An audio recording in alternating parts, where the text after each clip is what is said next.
Bismillahirrahmanirrahim. Assalamualaikum warahmatullahi wabarakatuh. Salam sejahtera buat kita semua.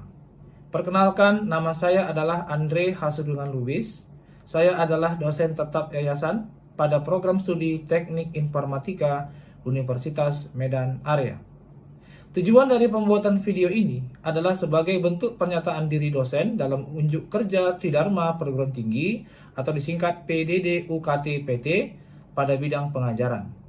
Dalam kesempatan kali ini, saya akan memaparkan tentang mata kuliah yang saya ampuh, yaitu Internet dan Bisnis ICT. Mata kuliah ini merupakan mata kuliah wajib prodi yang terdiri dari 2 SKS dan berada pada semester 2. Mata kuliah ini membahas tentang konsep dasar Internet dan Bisnis Telekomunikasi, perkembangan ekonomi digital, electronic commerce atau e-commerce, elektronik bisnis atau e-bisnis, model bisnis berbasis internet, keamanan transaksi elektronik, serta pemanfaatan teknologi informasi dan komunikasi dalam mendukung aktivitas bisnis dan kewirausahaan di era digital. Mata kuliah ini memiliki capaian pembelajaran lulusan atau CPL sebanyak 6. Kemudian, dari CPL tersebut dapat menurunkan CPMK sebanyak 7. Di mana dari sejumlah CPMK tersebut akan dibagi menjadi 14 kali pertemuan tatap muka pembelajaran dan tidak termasuk untuk ujian tengah semester atau UTS dan juga ujian akhir semester atau UAS. Adapun dari ke-6 CPL pada mata kuliah ini dimulai dengan yang pertama, yaitu taat hukum dan disiplin dalam kehidupan bermasyarakat dan bernegara. Kemudian yang kedua, menunjukkan sikap bertanggung jawab atas pekerjaan di bidang keahliannya secara mandiri.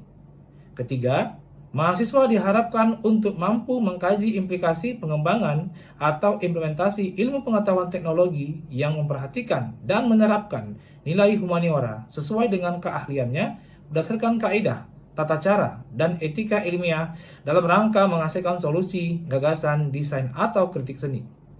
Selanjutnya yang keempat adalah mampu menerapkan metode dan teknologi terkini untuk mendesain dan melaksanakan eksperimen pada bidang komputasi, baik di laboratorium maupun di lapangan, dan menganalisis hasilnya. CPL pada mata kuliah ini untuk mampu menggunakan teknologi terkini dan menganalisis dampak komputasi terhadap individu, organisasi, dan masyarakat sebagai CPL yang kelima. Dan CPL yang terakhir adalah mampu menguasai konsep teoritis di bidang informatika, khususnya di bidang teori komputasi, jaringan komputer, teknologi web, teknologi mobile, sistem informasi, dan basis data. Kemudian, untuk CPMK-nya terdiri atas 7. Yang pertama, mahasiswa mampu menjelaskan dan memahami tentang dasar dan konsep data multimedia seperti tata teks, citra, audio, dan video. Yang kedua, mahasiswa mampu menjelaskan dan memahami tentang definisi, konsep, desain, arsitektur, serta berbagai teknik representasi dan kompresi data multimedia. Yang ketiga, mahasiswa mampu menjelaskan dan memahami tentang konsep desain, arsitektur, protokol, serta berbagai teknik dari jaringan multimedia. Yang keempat, mahasiswa mampu menjelaskan dan memahami tentang konsep desain, arsitektur, protokol, serta berbagai teknik dari distribusi multimedia. Yang kelima, mahasiswa mampu menjelaskan dan memahami tentang konsep, desain, dan teknik realistis tertambah atau augmented reality pada data multimedia. Yang keenam, mahasiswa mampu menjelaskan dan memahami tentang konsep, bentuk, arsitektur, kebudayaan digital atau digital culture pada data multimedia. Dan yang terakhir, mahasiswa mampu menjelaskan dan memahami tentang konsep, bentuk, desain, arsitektur, dan berbagai teknik keamanan pada data multimedia. Dalam mengajar, saya harus menerapkan metode pembelajaran yang inovatif dan interaktif untuk memastikan pemahaman yang mendalam dan keterlibatan aktif dari mahasiswa. Sehingga saya mengadopsi strategi pembelajaran yang saya sebut sebagai DIA atau singkatan dari Delivery, Interaction, dan Assessment. Melalui metode DIA, saya berusaha memastikan bahwa setiap mahasiswa terlibat aktif dalam proses pembelajaran, mendapatkan umpan balik yang konstruktif dan mampu menerapkan pengetahuan mereka dalam situasi dunia nyata. Delivery di sini bermakna bahwa dalam menyampaikan materi pembelajaran, saya menerapkan strategi SCL atau Student Centered Learning, yang berfokus pada keterlibatan aktif mahasiswa dalam proses belajar. SCL memungkinkan mahasiswa menjadi aktif dalam memperoleh pengetahuan, mengembangkan keterampilan, dan memecahkan masalah. Adapun sistem SCL dalam pembelajaran saya terdiri dari 3 bagian. Bagian yang pertama adalah pembelajaran interaktif, yaitu dosen memaparkan materi di dalam kelas dan menyisipkan pertanyaan kepada mahasiswa serta meminta pendapat mahasiswa. Lalu yang kedua adalah small group discussion atau yang dikenal dengan istilah diskusi mini. Dengan metode ini, metode pembelajaran betul-betul melibatkan antar kelompok mahasiswa dengan dosen untuk menganalisis, menggali, dan memperdebatkan topik-topik tertentu yang terkait dengan perkembangan teknologi informasi. Kemudian yang ketiga adalah self-directed learning, di mana metode ini berbentuk pemberian tugas belajar kepada mahasiswa seperti tugas membaca, kemudian membuat ringkasan. Berikutnya, pada metode interaction, saya melakukan interaksi 2 arah. Mahasiswa dapat berinteraksi dengan saya pada proses pembelajaran melalui diskusi tanya-jawab. Kemudian, jika tidak ada pertanyaan, maka saya akan memberikan pertanyaan kepada mahasiswa. Interaksi yang saya lakukan tidak hanya di dalam kelas, namun dapat di luar kelas. Artinya, mereka diperbolehkan untuk berdiskusi dengan saya melalui grup WhatsApp yang telah dibuat sebelumnya. Itulah model aspek interaction yang saya terapkan dalam pembelajaran yang saya bawakan. Selanjutnya, kita akan masuk ke aspek assessment, di mana aspek ini merupakan suatu proses penilaian untuk mengukur kemampuan mahasiswa secara objektif dalam menerima materi pembelajaran. Indikator penilaian yang saya gunakan sesuai dengan yang telah dibuat oleh Lembaga Penjaminan Mutu atau LPM, di mana penilaian diberikan dengan porsi yang dibobotkan, yakni partisipasi sebesar 10%, tugas sebesar 50%, UTS sebesar 50%, dan UAS sebesar 25%. Hasil asesmen yang saya lakukan dengan harapan mahasiswa dapat mengetahui proses penilaian saya yang saya lakukan secara transparan dan objektif. Kemudian untuk media pembelajaran, saya memanfaatkan berbagai media pembelajaran yang berbasis teknologi informasi untuk mendukung pelaksanaan perkuliahan agar berlangsung secara efektif, interaktif, dan terdokumentasi dengan baik. Media umum yang saya gunakan adalah e-learning UMA dan blog dosen. Kedua platform tersebut saya manfaatkan sebagai sarana untuk mengunggah rencana pembelajaran semester atau RPS, kontrak perkuliahan, materi pembelajaran, referensi, pengumuman, serta sebagai media pengumpulan tugas dan forum diskusi antara dosen dan mahasiswanya. Kemudian, untuk mendukung administrasi perkuliahan, khususnya pencatatan kehadiran mahasiswa, saya menggunakan aplikasi yang disebut sebagai Amadi, sehingga proses absensi dapat dilakukan secara tertib, akurat, dan terdokumentasi.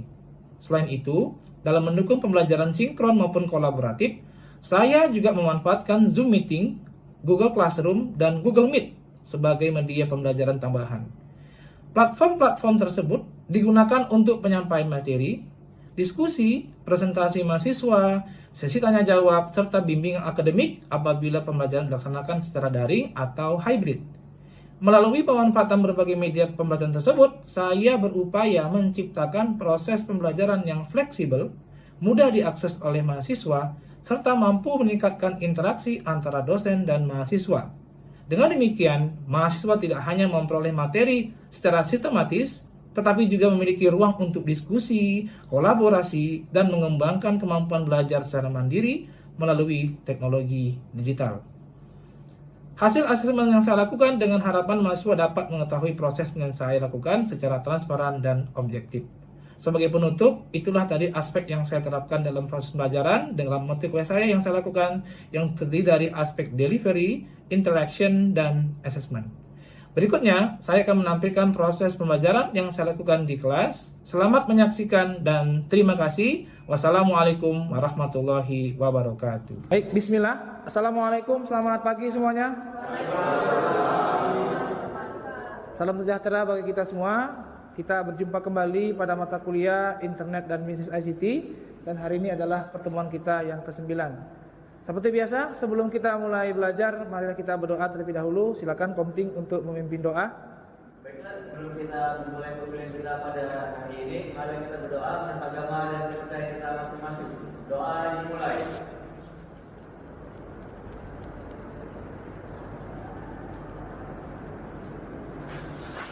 doa selesai.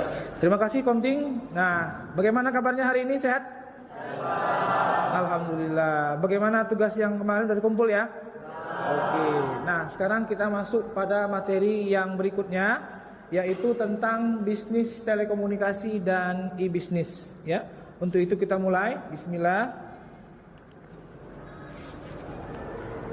Nah, jadi di mata kuliah ini kita punya sub CPMK, yaitu di mana kalian diharapkan untuk mampu membuat laporan tentang analisis produk jasa atau jaringan telekomunikasi.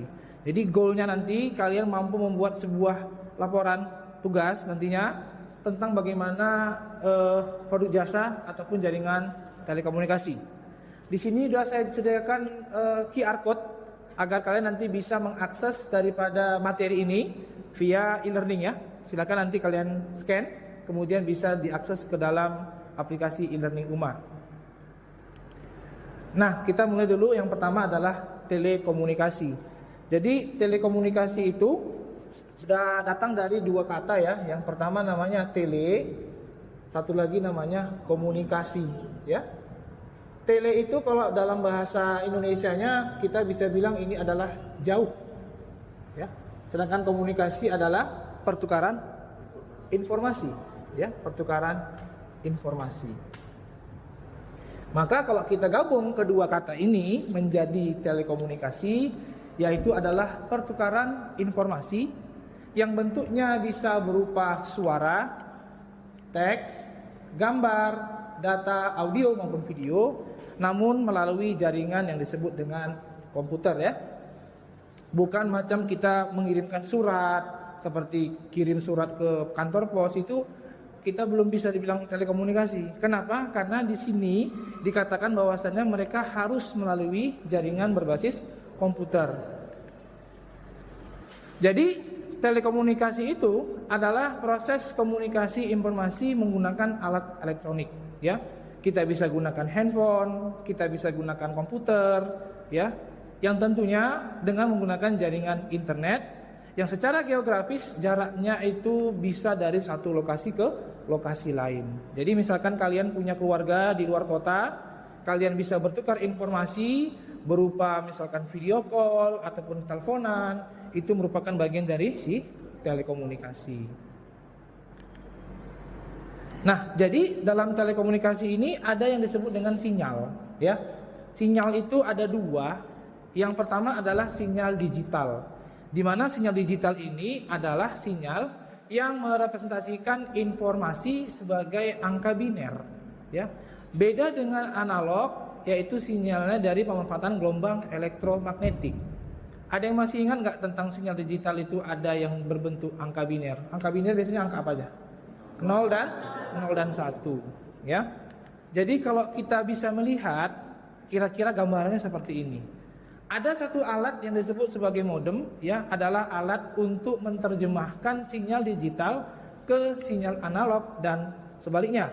Jadi kalau kita bayangkan ini adalah komputer kita, kemudian ini adalah komputer yang akan kita kirim, maka di sini mereka punya alat namanya modem ya. Modem. Ketika sinyal keluar, pastinya kita sudah pernah belajar ya di arsitektur komputer. Apapun yang keluar dari sistem komputer itu bentuknya adalah bentuk biner. Nah, kemudian tugas si modem tadi itu menerjemahkan yang dari biner menjadi analog, ya, analog. Nah, kemudian si komputer penerima akan menerjemahkan balik dari yang analog ke biner. Karena apa, Pak? Karena semua yang masuk dan keluar pada sistem komputer wajib berbentuk bilangan biner 0 dan 1. Jadi inilah dia kira-kira mekanisme yang terjadi ketika kita mengirimkan informasi ke komputer lainnya di dalam jaringan internet. Nah, sekarang kita masuk kepada bandwidth. Apakah ada yang tahu nih apa itu bandwidth? Silakan. Kalau menurut saya, Pak, bandwidth itu batas maksimum dari jalur komunikasi untuk transfer data. Ya, benar sekali ya. Jadi bandwidth itu adalah besaran yang ditunjukkan seberapa banyak data yang bisa ditransfer ya dari satu komputer ini ke komputer lain, ya, dalam jaringan di waktu tertentu. Jadi misalkan begini, ya, kita punya komputer A tadi ya, misalkan mau mengirimkan gambar, ini gambar ya, ini gambar. Nah, ketika si gambar dikirimkan ke komputer B, ada satu aturan besaran yang menyatakan seberapa banyak si gambar ini mampu ditransfer dari komputer A ke komputer B. Ya. Jadi dia mengidentifikasi kapasitas jaringan dengan mengukur seberapa cepat data dapat dipindahkan melalui jaringan tersebut, ya. Nah, biasanya nih mungkin pernah dengar ya, kayak di IndiHome atau mungkin di First Media, biasanya mereka itu diukur dalam bentuk bit per detik atau BPS, atau kelipatannya ya, seperti kilobit kbps, megabit per detik mbps, atau gigabit per detik atau gbps. Oke, misalkan nih si Mumtaz mau mengirim gambar ke Bang Bagas ya. Gambarnya itu kira-kira sekitar 4210 byte ya. Atau berapa nih kira-kira kita bulatkan? 4,2 mega atau kilo? Kilobyte ya, kilobyte. Nah, dengan kapasitas ini mau dikirimkan dari komputernya si Mumtaz ke Bang Bagas, berapa kira-kira kecepatannya? Itulah disebut dengan si bandwidth, dengan kapasitas data yang tersedia. Ya, kira-kira sampai sini paham ya? Oke, kita lanjut. Nah, jadi pada telekomunikasi itu ada berbagai jenis jaringan, ya. Yang pertama disebut dengan intranet, ya. Yang pertama disebut dengan intranet. Apa ini Pak intranet? Jadi intranet itu adalah jaringan komputer yang sifatnya internal. Apa internal? Tidak dalam. Yang digunakan biasanya oleh organisasi, kemudian juga perusahaan, untuk mereka bisa memfasilitasi komunikasi antar mereka untuk bertukar informasi. Jadi kita misalkan nih, ya, misalkan ada komputer A, komputer B di dalam satu ruangan ini, maka mereka terhubung disebut dengan intranet, ya, intranet. Berikutnya ada yang namanya extranet, ya, ada yang namanya extranet. Apa ini Pak extranet? Lawan dari si intranet. Kalau intranet hanya lokal, kalau extranet bisa keluar. Mari kita lihat. Extranet adalah perpanjangan dari intranet, maka dia lebih luas, yang memungkinkan akses terbatas ke bagian tertentu dari intranet oleh pihak eksternal. Jadi misalkan di ruangan ini udah ada intranet, kemudian kita ke ruangan sebelah ada juga intranet lainnya. Ketika mereka saling terhubung, maka disebut sebagai extranet. Paham ya kira-kira ya? Nah, kalau dalam bisnis bisa digunakan untuk mitra bisnis, pemasok ataupun pelanggannya. Dan yang terakhir disebut dengan si internet, ya, internet. Kayaknya semuanya tahu lah ya. Internet itu adalah bagian dari hidup saya yang paling penting ya. Karena mungkin Said bangun tidur langsung internet ya. Jadi internet adalah jaringan fisik yang menghubungkan komputer seluruh dunia. Artinya si intranet ini lebih kecil dari si extranet, dan extranet lebih kecil dari si internet. Yang paling besar sih internet. Nah, sampai sini ada yang ingin bertanya? Silakan. Ya, silakan.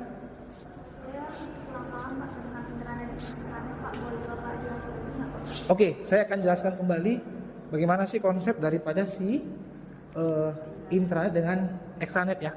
Jadi kalau intranet ini kita kasih analogi ya. Intranet ini adalah komputer yang saling terhubung di prodi kita informatika. Ya. Jadi ada Bapak, ada Pak Kaprodi, ada kalian tuh punya komputer terhubung semua. Nah, ketika kita sebut extranet, kita punya ini terhubung sama Fakultas Teknik. Ya. Jadi punya Pak Dekan, punya Bu WD1, terus punya prodi lain misalkan dari mesin, dari elektro, kita terhubung semuanya, ya. Nah, terakhir kalau internet bukan hanya sekedar prodi, fakultas, tapi seluruh dunia. Kira-kira paham ya? Oke, mari kita lanjut lagi.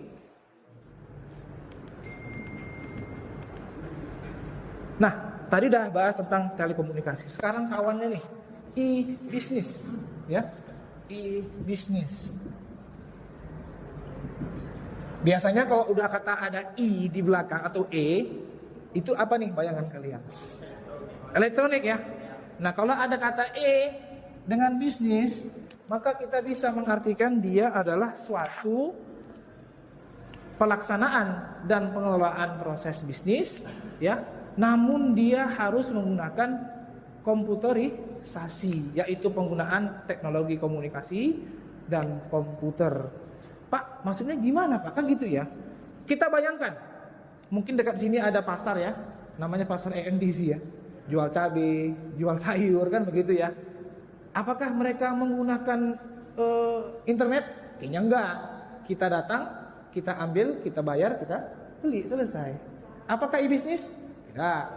Kenapa Pak? Karena tadi ini dia suruh kan e-bisnis ini seluruh pengelolaan proses bisnisnya, perancangan produknya, pengelolaan pasokan bahan baku sampai manufaktur penjualan, semuanya harus terkomputerisasi gitu ya.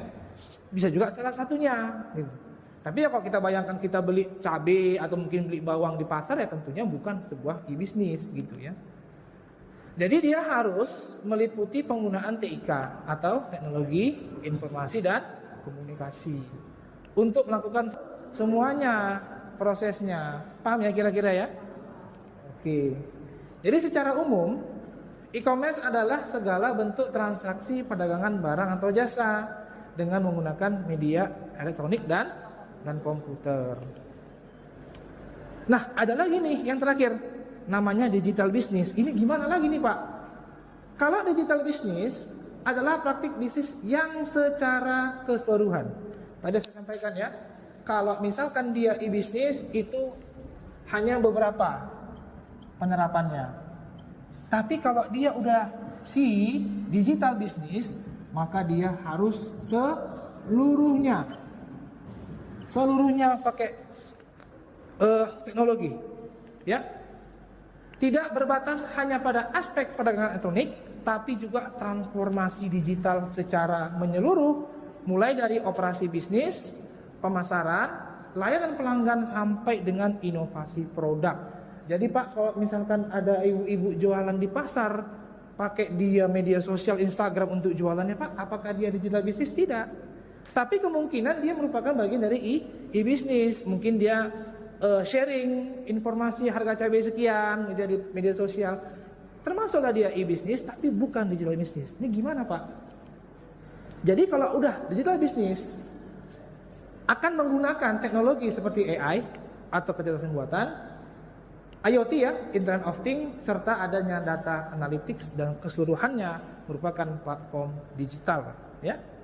Inilah dia si digital business ini. Jadi kalau kita lihat di sini ada tabel perbedaan antara digital business dengan e-business. Ya, bisa kita lihat di sini bersama-sama bahwasannya memang digital business ini sudah lebih tinggi ya daripada si e-business. Kenapa Pak? Mari kita lihat. Yang pertama, cakupan dan fokusnya. Digital business sudah berfokus pada transformasi digital, ya, yang tidak lagi setengah-setengah melainkan seluruhnya. Sedangkan e-bisnis fokus pada penggunaan TIK dulu nih. Adanya media sosial, adanya servernya, adanya softwarenya dan sebagainya, ya. Tapi diutamakan dalam hal transaksinya. Kemudian teknologi yang digunakan si digital business sudah pakai AI, IoT dan lain sebagainya. Sedangkan si e-bisnis hanya nyangkut di teknologi internet dan basis data saja, ya. Kita bisa lihat ya, jauhnya perbedaan penggunaannya. Kemudian di organisasinya sendiri adanya perubahan budaya, proses dan struktur organisasi karena adanya si teknologi ini. Artinya apa Pak? Misalnya di perusahaan pastinya akan ada suatu visi ya, bagian yang menyatakan bagian dari IT-nya, mungkin bagian dari keamanan data ya, ngerti ya? Computer security dan lain sebagainya. Kalau di e-bisnis hanya terbatas pada integrasi teknologi, ya. Artinya dalam bisnisnya sudah ada tanpa perubahan besar di dalam badan organisasinya sendiri. Strateginya pada digital bisnis lebih kepada penelitian pasar, eksperimen dan transformasi bisnis yang berkelanjutan sedangkan e-bisnis hanya transaksi online dan pemasaran digital yang mereka tekankan saja. Ya, jadi sampai sini kita bisa menyimpulkan bahwasannya bisnis itu bisa digunakan menggunakan elektronik, itulah disebut sebagai e-bisnis. Namun kalau sudah keseluruhan penggunaan AI, penggunaan IoT, penggunaan daripada teknologi yang lebih canggih, maka bisa disebut sebagai digital bisnis. Oke, nah untuk biar lebih paham, saya akan berikan tugas kepada kalian. Tugasnya kira-kira seperti ini. Nah, ini ya, mari kita lihat sama-sama. Pengumuman, ya. Tugasnya ini adalah individu. Artinya kalian bukan ngerjain per kelompok.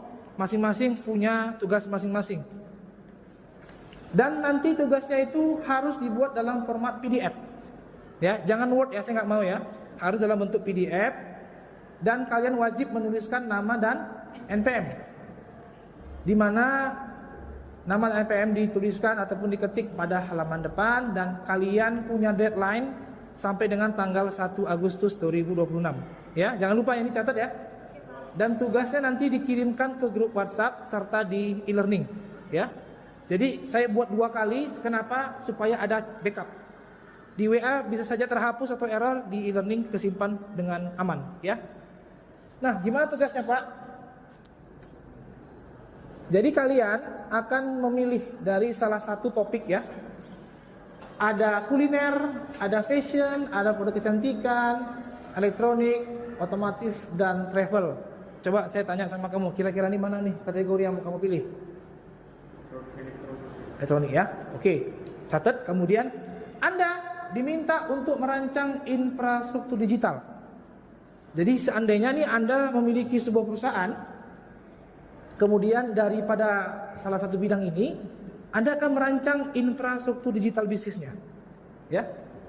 Kemudian di tugas itu akan Anda jelaskan bagaimana perusahaan tersebut membangun infrastrukturnya yang terdiri atas 5 lapisan, yaitu digital business service, sistem software, network, storage, serta konten dan data, ya.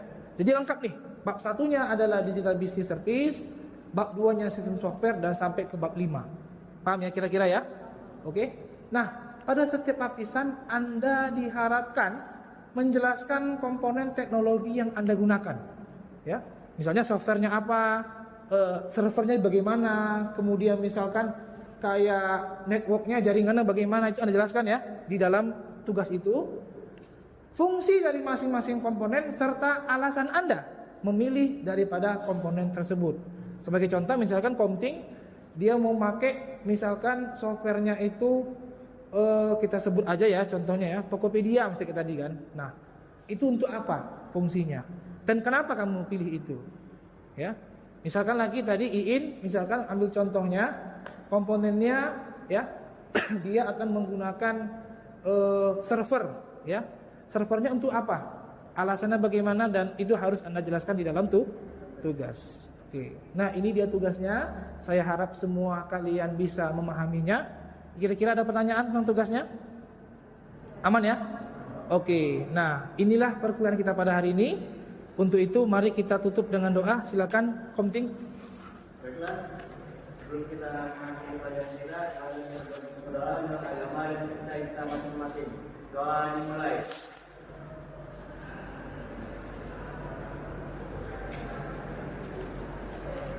Doa selesai. Terima kasih Komting semuanya. Saya harap memahami dari materi yang saya berikan. Dan jangan lupa untuk mengerjakan tugasnya di rumah masing-masing. Ingat deadline-nya tanggal 1 Agustus. Demikian yang bisa saya sampaikan hari ini. Semoga bermanfaat. Assalamualaikum, selamat pagi.